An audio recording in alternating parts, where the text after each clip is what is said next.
निकाय चुनाव के नतीजों के बाद सभी सियासी दल एक तरफ जहां इन नतीजों की समीक्षा कर रहे हैं, तो वहीं इसके आधार पर 2024 के लोकसभा चुनाव की तैयारी में भी जुट गए हैं। और इसी कड़ी में बसपा सुप्रीमो मायावती 18 तारीख को एक बड़ी समीक्षा बैठक करने जा रही हैं। हमारे साथ में इस समय बसपा के एमएलसी और लखनऊ मंडल के कोऑर्डिनेटर भीमराव अम्बेडकर जी हैं। सर, जानना चाहेंगे जो बैठक है आप लोग की कितने बजे से होगी और क्या मंथन इस बैठक में?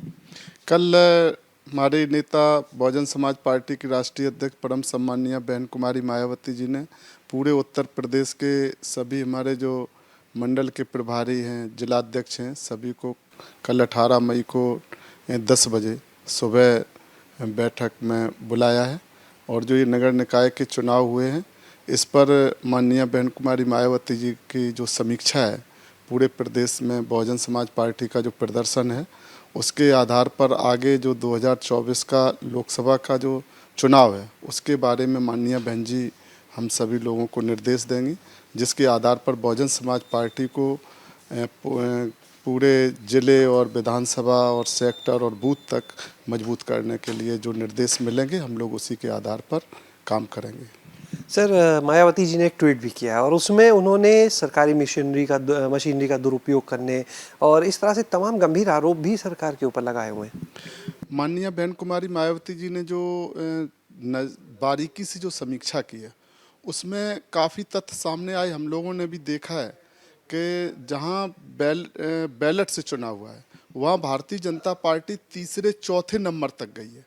और नगर निगम में जहां ईवीएम से चुनाव हुआ है, वहाँ पर भारतीय जनता पार्टी ने अपना पूरा ये दिखाने के लिए कि हमारा पूरा जनता हमारे साथ है तो कब्जा किया है। लेकिन जब उसी को दोनों की जब समीक्षा करते हैं, तो ये साफ जाहिर होता है कि जहाँ ईवीएम से चुनाव होता है, वहीं भारतीय जनता पार्टी अच्छा रिजल्ट करती है, और जहाँ बैलेट से चुनाव होता है, वहाँ तीसरे चौथे नंबर पर जाती है।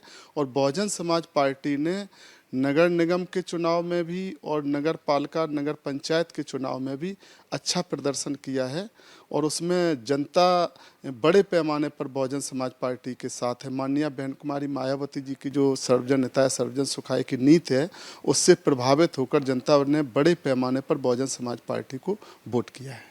सर, 2017 की बात करें तो 2 नगर निगम जो थी वो बसपा जीत गई थी महापौर की सीट, लेकिन इस बार वो भी हाथ से निकल गई। तो क्या लगता है आगे के लिए चुनौतियां और बड़ी हो रही हैं? देखो, चुनौतियों की जब हम बात करते हैं तो ये बात सही है, लेकिन अब ये बात उसमें दबी रह जाती है।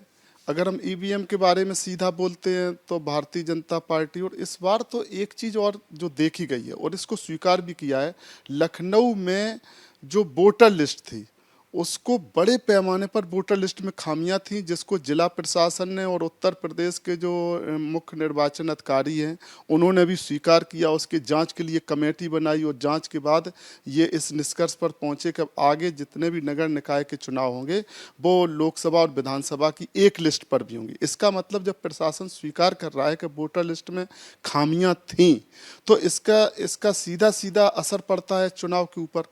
तो इसलिए इन सब बातों, लेकिन फिर भी हम लोग इन चीज़ों को देखते हुए भी हम विशेष तौर पर बहुजन समाज पार्टी आगे वोटर लिस्ट में भी हम लोग सेक्टर के बूथ के हमारे जो कार्यकर्ता हैं, पदाधिकारी हैं, विधानसभा के, जिले के, हम लोग भी बारीकी से नज़र रखेंगे। और 2024 में बड़े पैमाने पर नीचे जनता के बीच में जाकर माननीय बहन कुमारी मायावती जी का जो निर्देश, और निर्देश के साथ साथ जो बड़े पैमाने पर माननीय बहन जी से हम लोगों को ऊर्जा मिलती है, क्योंकि वो संघर्ष की साक्षात प्रतीक हैं। लंबे समय से 30 साल, 40 साल, 45 साल से जब से माननीय बहन जी ने बहुजन समाज पार्टी को, गरीब कमजोर मजलूम समाज की जो पार्टी है, उसको जमीन से उठाकर, जीरो से उठाकर, गांव गली में घूम के बहुजन समाज पार्टी को यहाँ तक पहुँचाया है। तो जो विरोधी पार्टियाँ हैं, साम दाम दंड भेद पूंजी के बल पे और हथकंडे अपना के बहुजन समाज पार्टी के साथ जो षड्यंत्र करती हैं, वो षड्यंत्रों से माननीय बहन कुमारी मायावती जी हम लोगों को आगाह करती रहती हैं। और कल की बैठक में उन बारीकियों को माननीय बहन जी हम लोगों को बताएंगी, और आगे के निर्देशों के आधार पर हम लोग बहुजन समाज पार्टी को उत्तर प्रदेश में खास तौर से जहां हम लोग देख रहे हैं कार्यकर्ता हैं, बहुजन समाज पार्टी को नंबर 1 की पार्टी बनाने के लिए काम करेंगे। बहुत बहुत शुक्रिया बात करने के लिए। तो ये थे हमारे साथ में बसपा एमएलसी भीमराव अंबेडकर जी, जिनका साफ कहना है कि जो बैठक होगी बसपा सुप्रीमो मायावती की निश्चित रूप से बहुत महत्वपूर्ण होगी और उसमें जो दिशा निर्देश मिलेंगे उनके आधार पर, जो रणनीति तय होगी उसके आधार पर आगे पार्टी काम करेगी।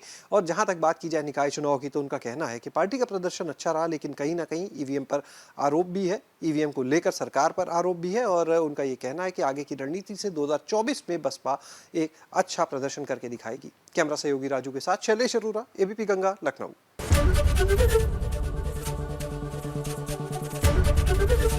एबीपी गंगा, खबर आपकी, जुबान आपकी।